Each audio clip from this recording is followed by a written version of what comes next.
સુરેન્દ્રનગરમાં ઘોડખર મુદ્દે હવે ખેડૂતોની આંદોલનની ચીમકી 10 ગામના ખેડૂતોએ આંદોલન કરવાની ચીમકી ઉચ્ચારી છે।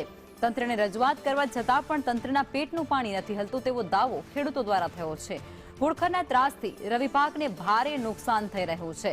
ખેડૂતો હવે ત્રાહી ગયા છે ત્યારે 10 ગામના 400 થી વધુ જે ખેડૂતો છે તેમના દ્વારા આ ફરિયાદ કરવામાં આવી રહી છે। 400 થી વધારે સંખ્યામાં ઘોડખર હોવાનો પણ ખેડૂતો દ્વારા આક્ષેપ થયો છે।